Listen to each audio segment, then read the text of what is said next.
Howdy, y'all. The first chapter of my fantasy novel, Guardian of Innocence, is now available for free. Click the link in the description below and join me in an old-school good versus evil story where Cole Lares, a disillusioned mercenary, suddenly finds himself dropped into the middle of a destiny he never asked for as the protector of Jania Sarai, a blacksmith's daughter who may hold the answers to finally stopping a millennia-old threat to the world of Rosetta. Cole's perceptions of love, family, trust, loyalty, as well as his very beliefs in fate versus free will shall be tested as he struggles to keep Jania safe from the minions of the dreaded Zabor Tal, former champion of the gods and now ruler of the long-forgotten Yis Empire.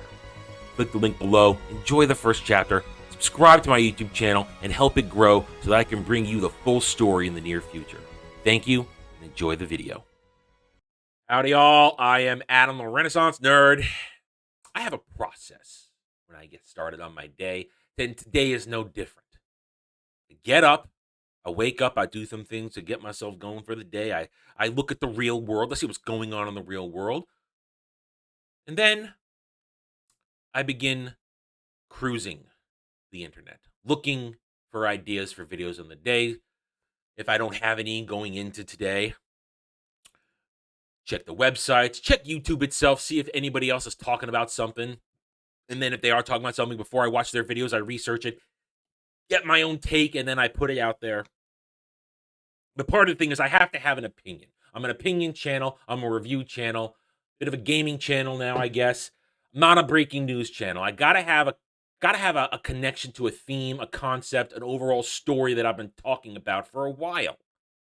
Gotta have some passion for it. Can't just report on it happening, say, thanks for watching, see you later. I want to give you something to chew on, give you something to think about, let you then make a decision on the facts and logic that I present you with.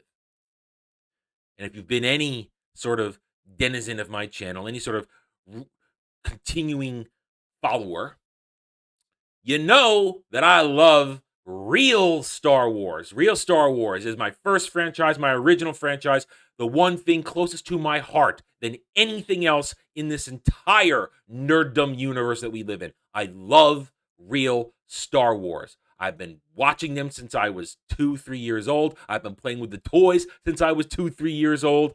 I have loved it, breathed it, lived it, wanted to be it.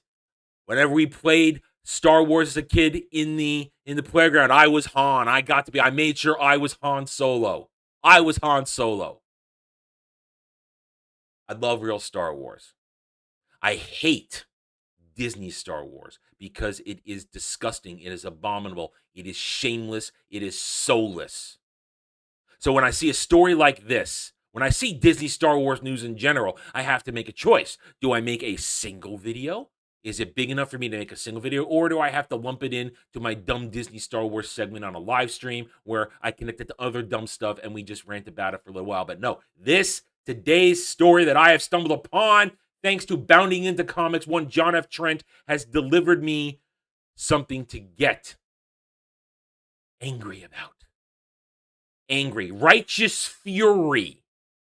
Because once again, as he says in the title of the article here, soulless. Disney Star Wars is soulless as they try to do everything based on the almighty dollar and not actually delivering a good story, not even delivering a coherently thought out story. And once again, as I always try to do, I'm going to give you this Disney abomination, this Disney retelling of how certain events happen in their actual new canon. No, Disney Star Wars canon is not the actual canon. Star Wars Expanded Universe is the actual canon because George Lucas was involved every step of the way. He did not write it, of course, but he had creative control. He had power to say what existed and what didn't, and he used it all the time, from books to video games to comics. Used it.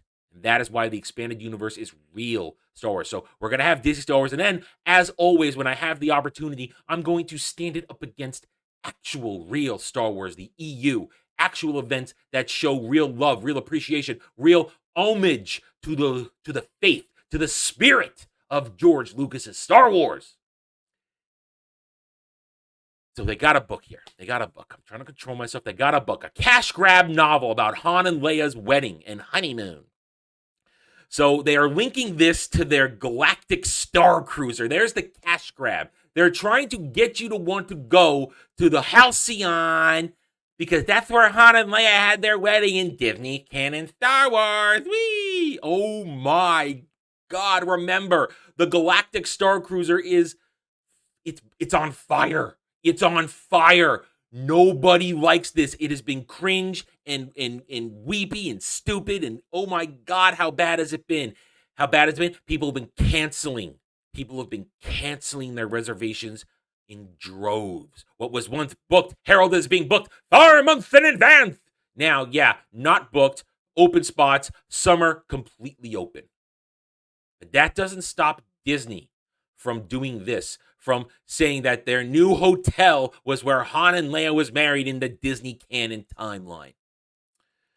This detail was revealed in a blog post on the official Star Wars website where they promoted a new novel, Star Wars: The Princess In The Scoundrel, written by Beth Revis. What kind of title is that?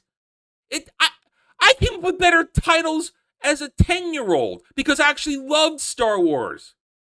I loved it. A short time later, the EU truly began with the Thrawn trilogy. This is written by somebody who doesn't have sense. There's no sense here in this. Beth Revis, I doubt you know anything. We're going to read this forward, and John F. Trent's going to point out to us exactly why Beth Revis doesn't have a clue when it comes to Star Wars. But what is this? It's Han and Leia's wedding and honeymoon. Oh my God. Associate editor Kristen Baver detailed, set just after the events of Star Wars: The Return of the Jedi, the story begins on the forest moon of Endor, where Han proposes an elation of rebel victory against the Empire.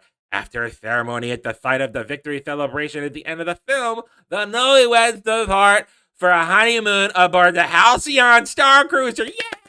Yay! The luxury vessel at the heart of the new Star Wars Galactic Starcruiser experience. She actually says it. He actually says the Halcyon Cruiser, the luxury vessel at the heart of this experience at the Disney World Resort. She actually says that. Shameless, soulless, pathetic, and downright horrible. No respect for the customer. No respect for Star Wars. In their most desperate hour with the war still raging, with the Empire nearing its last gasp, the couple must outwit Imperial remnants clinging power. If the war is still raging, why are they going on a honeymoon? I ask you that. If the war is still raging, the day after the destruction of Death Star 2, why are they going on their honeymoon on the Halcyon Starcruiser? Why is the Halcyon Starcruiser, the luxury vessel, even running during the middle of a war? Doesn't make sense. And John F. Trent points us out to this. He points it out to us later on here. Not only is this new novel a soulless cash grab to try and promote the Galactic Starcruiser, but author Beth Revis doesn't appear to know what she's actually talking about while discussing the book. When asked by Baver how she approached the story, Revis answered, "My initial instinct was to focus on Return of the Jedi since this book picks up right after it. But as I dug into the story, I found myself watching The Empire Strikes Back on repeat. The emotional beats of Han and Leia's relationship start to spin out in the Empire. It's not just the famous 'I know' line, but it's the way Leia relates how she doesn't trust Lando, and Han responds with seriousness, the way their trust builds. What is she even saying? All the moments lead up to confession of love. What kind of gibberish is this? This is gibberish. I have to abandon my soy voice because I can't read gibberish and maintain the soy voice. I'm sorry. By the time Return of the Jedi picks up the story, Leia's been left with a confession long enough to get comfortable with the idea of it. It's one reason why the relationship between the two works. Leia was always going to be someone who had to think about something like love. Han was always going to be someone who just followed his gut. The time lapse between... No, I'm sorry, Jonathan, that doesn't make sense because Leia knows she loves him. The actual immediate events after Return of the Jedi, the truce at Baccarat. Leia knows she loves Han right away. She says it over and over again in this book, and you get in her head. But at this point, there's something. It's not about her love for Han. It's about her fear of her history as her family. She has just learned that she is the daughter of Darth Vader, once Anakin Skywalker. She is afraid. This begins an arc for Leia in the early part of the New Republic arc in the EU. This begins Leia's arc of having no desire. While she wants to be with Han, she doesn't want to have a family. She's afraid of the legacy of her blood, that she's tainted by the dark side, that they're always going to be threatened by the dark side. How's that for actual character development? Not, she has to think about something like love. No, she doesn't have to think about love. What she thinks about is even deeper. The power that comes with her bloodline. And how she's afraid going forward that will affect her eventual husband. Let's say her eventual husband, Han, because it goes even farther than that. Their love is a bumpy road, because then the actual build up to their wedding, let's just say. The Courtship of Princess Leia, one of my favorite books in the Star Wars Expanded Universe. I love this book. It is a love letter to Han and Leia, written by Dave Wolverton, who actually understood their relationship.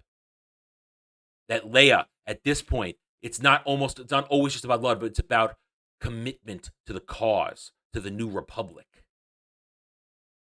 It's not about, I have to think about if I love, and Han just wants his gut. No, yeah, that is one line I will give. Han does follow his gut. Han knows he loves her, and in this book, he goes to outrageous lengths to win her over after her love wavers for a moment due to a lot of different things going on. You want to find out what goes on? Go check out my Expanded Universe book club, where I talk about it. We talk about it, but that's an actual story of love, of passion. The time lapse between the two movies helped them both evolve so they're on the same page by the time Han is unfrozen. That's right, Han being frozen in carbonite allowed him to evolve and be on the same page with Leia. What in the world is she saying?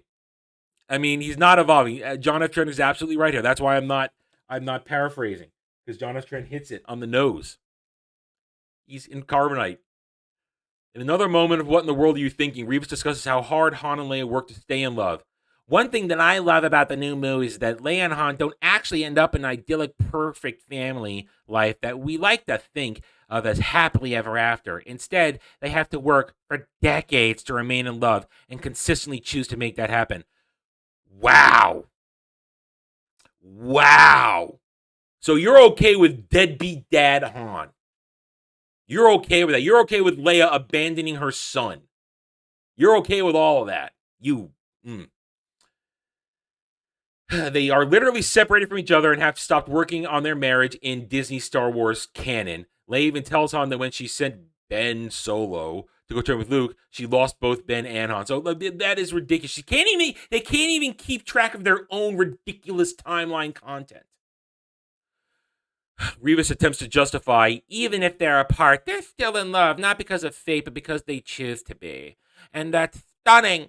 That's what I wanted to throw about them as a couple. They had the choice to make, and they chose each other. It's a variation of hope in a way, which is the founding principle of all things Star Wars, the idea that every day we have a choice. Yeah, I have a choice. I have a choice to reject Disney Star Wars. I reject Disney Star Wars and embrace the expanded universe as real Star Wars. We don't need to continue this. It's drivel, it's dumb, it's stupid, and it shows they don't get it. This person doesn't get it. They don't understand real Star Wars. This is real Star Wars. And the beautiful thing is that even at this time, Leia still has doubts about having a family, and it comes to fruition because they have their wedding at the end of this, and they don't go on a crazy honeymoon, because guess what? There is still stuff going on.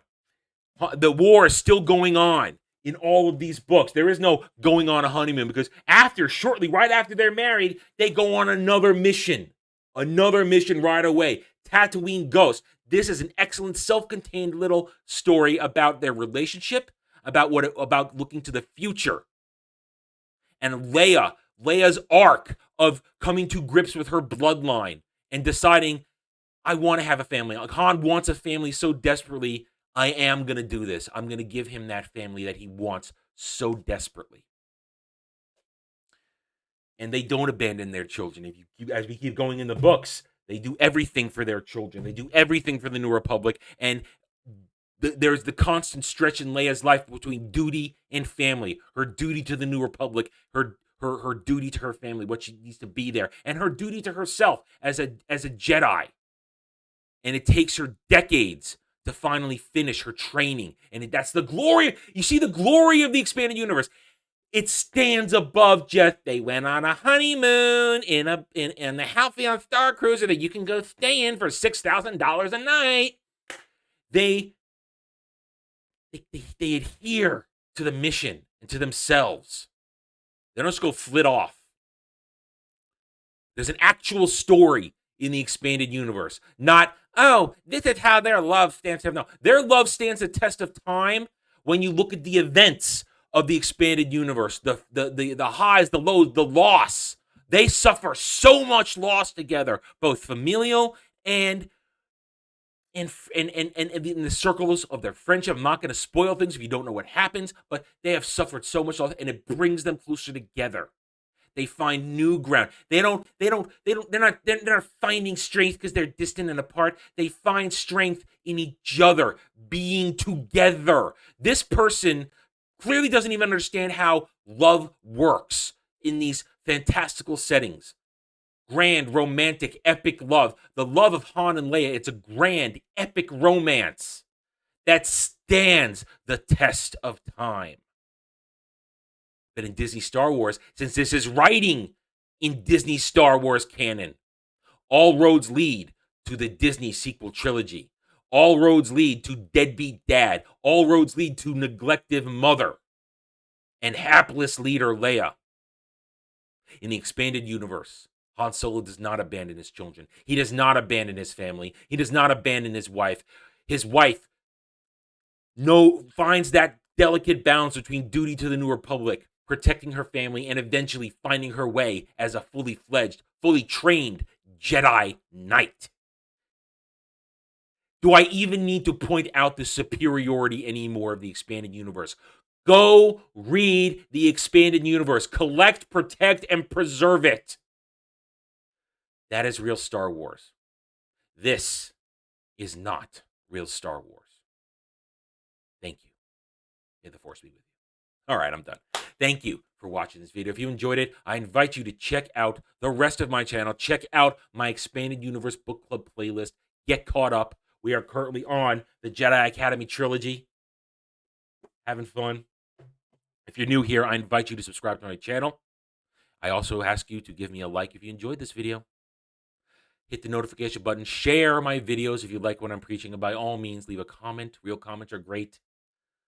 Normal people can have different opinion and still find common ground. We are not stands. We are not SJWs who are cowards behind keyboards. I don't care what they think. I will never care what they think. And the rest of the world is starting to figure that out, that if we don't care what they think, they lose their power. Thank you again for watching this video.